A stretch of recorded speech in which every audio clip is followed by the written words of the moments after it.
24 घंटे में उड़ीसा के ऊपर आइसोलेटेड डिस्ट्रीब्यूशन है रेनफॉल का। सबसे अधिक वर्षा जो हुई है कोरापुट के बंधु गांव में 30 मिलीमीटर दर्ज की गई है।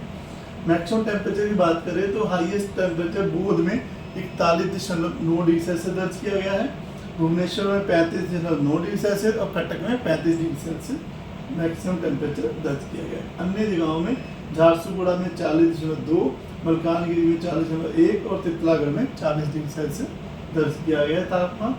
अगर चेंज की बात करें तो मलकानगिरी और कोरापुट में 0.6 डिग्री सेल्सियस का चेंज देखा गया है।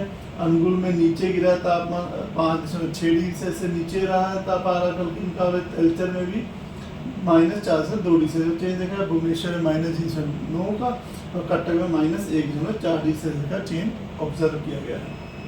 अब बात करें सामान्य से तापमान कितना ऊपर या नीचे है। गोपालपुर का जो तापमान है सामान्य से 2 डिग्री सेल्सियस ऊपर चल रहा है, पारादीप का 1.8 डिग्री सेल्सियस ऊपर है, वहीं बारीपदा में 3.3 डिग्री सेल्सियस नीचे चल रहा है। बालासोर में -2.3 डिग्री सेल्सियस तापमान है, नीचे जो है डिपार्चर भुवनेश्वर में -1.6 डिग्री सेल्सियस और कटक में -2 डिग्री सेल्सियस का डिपार्चर ऑब्जर्व किया गया है आज। अब बात करें सिग्निफिकेंट वेदर सिस्टम की, तो जो उड़ीसा के ऊपर आज जो है तो एक छत्तीसगढ़ झारखंड जो के पास से होते हुए ट्रफ लाइन जा रही है जो कि बिहार से होते हुए, तो उसके प्रभाव की वजह से और आज जो वेदर रह सकता है। बाकी जो आने वाले टाइम में जो लो प्रेशर एरिया जो वेलमार्क लो प्रेशर एरिया बना था कल वाला, वो वेस्ट सेंट्रल और जर्नी साउथ बे बंगाल के ऊपर प्रसिस्ट कर रहा है सुबह 8:30 की ऑब्जर्वेशन के हिसाब से आज 9 अप्रैल को, और उसकी जो साइक्लोनिक सर्कुलेशन है वो मिडल ट्रोपोस्फेरिक लेवल तक एक्सटेंड कर रही है। यह जो सिस्टम है अगले 12 घंटे में west central Bay of Bengal के अंदर नॉर्थवर्ड मूव करने की संभावना रख रहा है। उसके बाद और एक वेलमार्क लो प्रेशर एरिया बना रहेगा और उसके बाद के 24 घंटे में जो यह रिकर्व करेगा नॉर्थ ईस्टवर्ड डायरेक्शन में, और यह कमज़ोर हो जाएगा धीरे धीरे और सेंट्रल बे ऑफ बंगाल के ऊपर आएगा। ये जो है सिस्टम की जो पोजीशन, तो हमारे उड़ीसा के ऊपर सिस्टम का ज़्यादा प्रभाव नहीं रहेगा। फिर भी जो वार्निंग जो है कुछ डिस्ट्रिक्ट में दी गई है।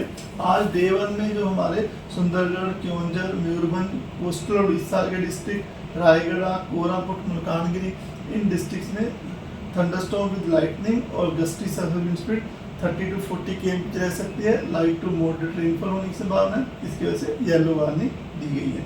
इसी प्रकार 10 तारीख को कल जो हमारा कोस्टल उड़ीसा और नॉर्थ इंटीरियर उड़ीसा में बालगढ़ को छोड़ के बाकी जितनी जगह वहाँ gusty wind speed 40 to 50 km रहने के लिए येलो वार्निंग दी गई है और थंडरस्टॉर्म में लाइटनिंग होने की संभावना है। और जो हमारे साउथ उड़ीसा के जो डिस्ट्रिक्ट हैं जिसमें कंधमाल, कलांडी, रायगढ़, नवरंगपुर, कोरापुट, मलकानगिरी, यहाँ पर भी गस्टी विंड स्पीड 30-40 km रहने की संभावना है और आइसोलेटेड जो थंडरस्टॉर्म में लाइटनिंग हो सकती है। और इन जगहों पे जो रेनफॉल है वो लाइट टू मॉडरेट हो सकती है। और हमारा नॉर्थ उड़ीसा में और साउथ कोस्ट उड़ीसा में स्कैटर डिस्ट्रीब्यूशन रहने की संभावना है और जो बाकी जगह पे साउथ इंडियन की जो डिस्ट्रिक्ट वहाँ आइसोलेटेड डिस्ट्रीब्यूशन रहने की संभावना है 10 तारीख को। 11 तारीख को थोड़ा प्रभाव कम हो जाने की संभावना है। तो भी जो कोस्टल रीजन मयूरभंज, केओंझर, रायगढ़, कोरापुट, मलकानगिरी, इन डिस्ट्रिक्ट में जो है येलो वार्निंग दी गई है आइसोलेटेड थंडरस्टॉर्म लाइटनिंग के लिए और गस्टी सर्विस पे 30-40 km रहने की संभावना की वजह से। और जब 12 तारीख की बात करें मयूरभंज, केओंझर में जो है वार्निंग येलो वार्निंग है, आइसोलेटेड थंडरस्टॉर्म लाइटनिंग और गस्टी सर्विस 30-40 km रहने की संभावना से। डे 5 में कोई वार्निंग नहीं है। मयूरभंज, केओंझर, बालासोर डिस्ट्रिक्ट में हल्की से मध्यम वर्षा होने की संभावना है 13 तारीख को। और 14 तारीख को जो हमारा बालासोर, भद्रक, जाजपुर, केंद्रपाड़ा, अनुगुल, ढेंकना, केओंझर, मयूरभंज, सुंदरगढ़ इन डिस्ट्रिक्ट में लाइट टू मॉडरेट रेनफॉल होने की संभावना है। इसी प्रकार 15 तारीख को डे 7 में कोस्टल उड़ीसा पूरा, मयूरभंज, केओंझर, अनुगुल, ढेंकना, रायगढ़, कोरापुट, नवरंगपुर, मलकानगिरी इन डिस्ट्रिक्ट में हल्की से मध्यम वर्षा होने की संभावना है।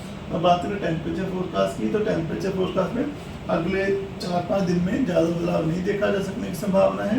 कुछ जगहों पे बादल रहने की संभावना है, तो वहाँ पर तापमान नीचे गिर सकता है। तो बदलाव की रेंज है -2 से +2 के बीच में रहने की संभावना है।